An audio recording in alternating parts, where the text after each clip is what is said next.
Takole, sliko smo se torej vrnili na stadion z Dežele, zdaj je dejansko vse pripravljeno za začetek zadnje tekme 24. kroga v prvi ligi Telemach, Celje, Primorje, tekmeca. Tule na vaših zaslonih že vidite zasedbo, za katero se je odločil Albert Riera. Dejal sem že popolna rotacija med grofi. V vratih začenja Luka Kolar, srednja branilca sta Artemius Tutiškinas in Damjan Vuklišević, desno v obrambi Hanus Sørensen, levo Matija Kavčič, osrednja vezista bosta Inigo Eguaras in Nino Kouter, na sredini igrišča še Clément Lerno, nekaj bolj spredaj pa Mario Kvesić, Egor Prucev in De Paula Santos Filho Edmilson. To je to priložnost za Primorje, Išak Rafiju mimo Vukliševića, Rafiju brani tole Kolar, dobro posredovanje mladega celjskega vratarja. Šatriju, izgubljena žoga, Lerno ima priložnost, pa zdaj Prucev, vratnica! Zdaj v sredino Mutavčič, potem pa velika napaka Šatrija, nova priložnost, spet Prucev strelja in izkazal se je Posavec. Napaka Sorensena, brez težav Petek, Fogec, Gulič. Boril se je Babin, toda Celjani tule uspešnejši. Lerno v ogenj pošilja Edmilsona, Edmilson in Petek. Edmilson prihaja do žoge, pobegnil je zdaj Edmilson, priložnost in gol! 1-0 za Celjane, strelec je Mario Kvesić v 27. minuti. Gašper Petek se je preprosto preveč poigraval, želel preprečiti out ali kot, namesto da bi žogo spustil z igrišča, no in to je s pridom izkoristil Edmilson, krenil potem ob zadnji črti igrišča v kazenski prostor, nato pa s filigransko natančnostjo podal na desnico Marija Kvesića. Tule poglejmo še enkrat, takole Petek in Lerno. Eguaras, Lerno, lepo zdaj proti Edmilsonu. Edmilson prihaja do žoge, tudi do strela. Petek je blokiral in veliko je bilo dela tule za Josipa Posavca. Fogec. Dobro so tole izpeljali gostje, ki imajo zdaj veliko priložnost. Babin, Suljanović in gol! 1-1, izenačenje, to je točno to, o čemer sem govoril, dokler je vodstvo Celjanov zgolj minimalno, tako dolgo Celjani seveda ne morejo biti mirni. Drugi gol Edvina Suljanovića v tem prvenstvu in rezultat je izenačen. Zdaj pa pada v vodo tisto, o čemer sem govoril, in mislim, da bo moral reagirati Riera. Tule je bilo krasno odigrano na sredini igrišča, izpadla je praktično celotna celjska ekipa. Takole Suljanović potem opravil šedni branilec. Eno menjavo, ko je prišel na igrišče Nemanić, je Riera že opravil to, da tule je priložnost za Pruceva! Po sredini vrat, pa še Edmilson poizkuša, ni še konec celjskega napada. Kvesić išče prostor za zaključek, podaja Kvesića v naročje Josipa Posavca. Četrta velika priložnost Pruceva na tej tekmi. Riera bom dejal recimo po Sešljarju in Kučisu. Po najboljšem asistentu in po najboljšem strelcu Celjanov v tej sezoni. Tole je nova nevarnost pred celjskimi vrati. Odbita žoga, še en strel in izkazal se je Kolar. Tilen Klemenčič je imel zdaj priložnost. Prvič pri žogi, Kadrić na levo stran, Fogec v sredino in gol! Išak Rafiju! Maj Fogec, asistent, Išak Rafiju, strelec, 70. minuta. Ali bodo Ajdovci še drugič v tej sezoni premagali Celjane na stadionu z Dežele? Neverjetno.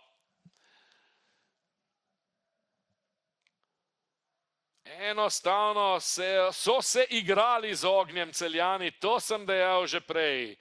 Na začetku s postavo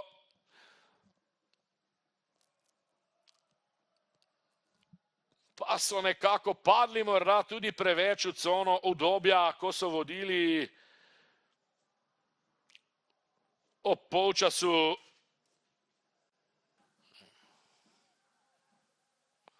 Se ni dobro videlo, komu je pravzaprav zdaj Balažič pokazal rumeni karton. Tole je priložnost za Celjane, vendar ni tega izkoristil Klemen Nemanič. Vse preostale tekme najbrž ne morejo več izpasti iz lige. Nemanič gre naprej. Tole je zdaj Kvesič. Kvesič ni uspel s podajo pred vrata. Še enkrat žoga do Kvesiča. Zdaj predložek. Skače Kučis. Kučis in gol! Vendarle Armandas Kučis 2-2. Armandas Kučis rešuje zdaj Celjane pred porazom. Tule vidimo Litovca, 93. minuta. Ali je vendarle še dovolj časa tudi za popoln preobrat? Približno minuto. Dobro minuto časa bodo imeli Celjani. Takole je Kučis preskočil tudi Posavca.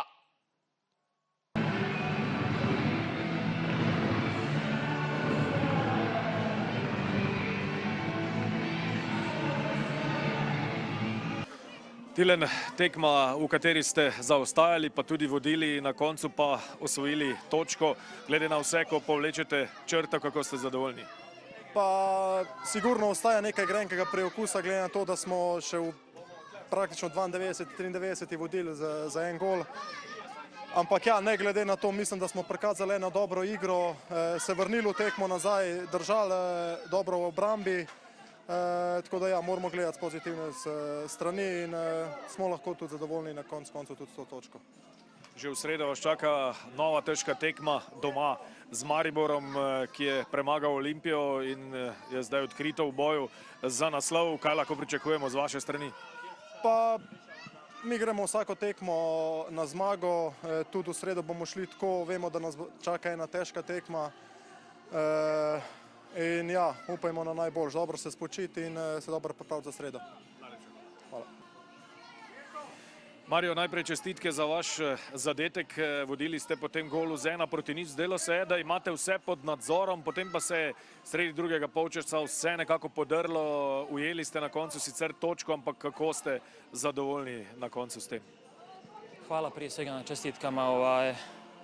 A nismo zadovoljni, moram biti iskreni da nismo zadovoljni. Teško je donositi neke zaključke ovako direktno po utakmici, ali generalno nije bilo dobro. Mislim da nismo stvorili dovoljno čistih prilika i nismo bili dovoljno opasni u zadnjoj trećini. I sigurno jedna utakmica iz koje puno možemo i trebamo naučiti. Pustili smo ponovo bodove kod kuće u prvenstvu i to je već puno puta ove godine viđen scenarij i moramo biti bolji. V prvenstvu je zdaj za vas situacija precej zapletena v boju za Evropo. Veliko točk, kot ste rekli, tudi sami je že izgubljenih. Realno skozi prvenstvo še upate na to, da se lahko vrstite skozi prvenstvo v Evropo, ali vendarle zdaj vse karte nekako pošiljate v boj za pokalni naslov in jasno tudi za Evropo? Prije svega moramo gledati sebe i ako smo mi pravi, mi možemo i kroz prvenstvo i kroz pokal doći do Europe. To nije sporno. Samo je bitno je da budemo na našem nivou konstantno. Trenutno imamo puno oscilacija i to moramo popraviti. Sigurno da ćemo pokušati kroz prvenstvo, ima još puno bodova u igri. Matematički smo još u igri i nema razloga da se predajemo, da odustajemo. Treba biti pozitivan, raditi, učiti iz grešaka i ići pozitivno naprijed. Samo tako možemo do zacrtanih ciljeva. Mario, za vas je zagotovo bistveno lepša zgodba v tej sezoni ta Evropa, kjer pišete zgodovino, ne nazadnje tudi za slovenski klubski nogomet. V četrtek vas čaka povratno srečanje v Tunu. Kaj lahko pričakujemo? Vidimo, da je Celje v Evropi na nekih povsem drugih obratih. Istina, pa idemo tamo da se nadigrajemo. Mislim da imamo šanse. Lugano je dobar protivnik, pokazali su to i ovdje, ali respektiramo ih i poštujemo, ali mislim da imamo izgledne šanse da prođemo dalje. Najlepše hvala i veliko sreće. Hvala vama. Albert Riera, you got a point in the end, but are you happy with that? No, not happy. When you are not winning, you are not happy. Especially because if we score the chances that we create, it should be scored by winning by 5 or by 6 goals. But we miss a lot of chances, a lot during this year. And when you are not killing the opponent, we finish the first half with 1-0. It should be few more, and then and then at any small mistake that we had a mistake on 2-against-1 on the first goal from them, then 1-1, then happening a lot of time this year, but disappointed because we didn't win, but we need to keep going and thinking on Thursday now. Did you get any answers about some players today, maybe? On a positive way, and less positive. Always you have feedbacks, and they are a situation that the player they know when they are doing the good things or not. And I'm not complaining when we don't score a goal on the shoot, on the cross, or on the last pass. The most important is that we cannot miss the idea, and the idea, it was few situations that I was not happy. After is the performance from them, and that's why some players they get to play in another level one day and another no. But this is the characteristic of the players. So on this I never complain. It's more about the idea. In general, the idea of the game, I'm not disappointed because they did by the plan, and we create a lot of chances. As I am always saying, the most important for one coach, what you have to be disappointed if you don't create chances. For example, against the Olympia, I was disappointed because we couldn't create. It's true that it was an opponent in front that he was defending and closing a lot of the spaces, but when you create spaces and you create chances and you create situation to score, then at the end is to put this the ball into the goal, and this game is like that. You need to score more goal than the opponent, and simple like that. Milan Željković, zaostanek danes, pa potem vodstvo, na koncu točka. Kako ste z njo zadovoljni tu v Celju? Ja, če bi mi pred tekmo rekel, normalno, Celje je zelo dobra ekipa, bi mogoče bil zadovoljen. Zdaj na koncu, kako se je spletali, nismo. Ampak še enkrat, ne morem nič, težka tekma, fantje so izgarali to točko in na tem bomo gradili. Oba trenerja sta na koncu dobila rumeni karton. Albert pravi, da je bil dokaj nezadovoljen z vašim odzivom, kaj se je dogajalo v zaključku tekme. Ne bom komentiral, to je sestavni del. Jaz imam rad to, normalno emocije so prisotne, nimam problemov s tem. Zdaj, če ima on, to ni njegov problem. V sredo že nova tekma, prihaja Maribor, ki je znova odkrito v igri za naslov, vi pa imate najbrž tudi svojo računico. Seveda, ampak Maribor prihaja v dobrem nizu, težka tekma, še ena v nizu, vsaka bo, ampak gremo igrati. Mislim, da smo tudi danes pokazali, da hočemo igrati, da se nismo zaprli, smo šli visoko, smo bili agresivni, tudi ko smo imeli žogo, smo hoteli kreirati in tako bomo šli tudi v sredo. Najlepša hvala in veliko sreče. Hvala vam.